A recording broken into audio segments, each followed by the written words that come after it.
there's a beautiful story from the history of Al-Andalus where the Khalifa at the time, he wanted to find someone to marry his daughter. And the Khalifa, he doesn't just want, anyone to, it was his son. He didn't want just anyone to marry his son. You want to find the best girl available. So he made a proclamation in the city of Cordoba. He said, if there is a family who has a girl that's of the age that's ready for marriage, meaning maybe, 16, 20 years old, put a candle in your window tonight.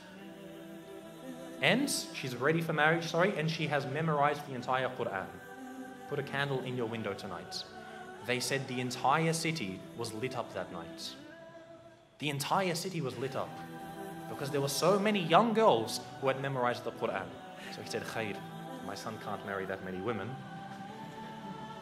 So he said the next night, any of you who has a daughter who's of the age to marry, who has memorized the entire Quran and also one of the certain books of Maliki fiqh, put a candle in your window tonight. It was said again that night, not as much as the night before, but almost again the whole city was lit up by candles. I would dare to say that if we were to ask about our entire ummah today, to have one girl who's of the age to get married, who has memorized the entire Quran and one of the books of Maliki fiqh, khalas, any book of fiqh, we would not have a single candle in our windows tonight. This shows the state of the ummah. And this is a sign that we see when our women are educated, the ummah is strong. For the men to be educated, khalas, men are always going to be educated. They're always going to be needed. You're always going to need an imam. But the true test for the ummah is when the women are educated.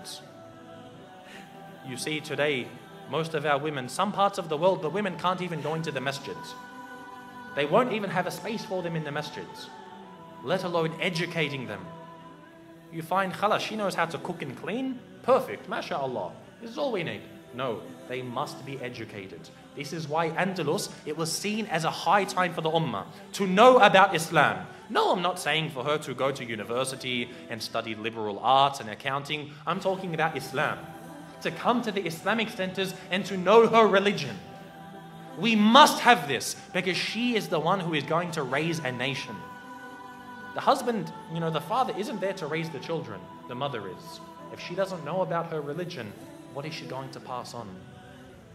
This shows how healthy we are. And the reality is, in ummah today, we are very sick. The women know nothing about Islam and our men are very uneducated. So we have to turn this around.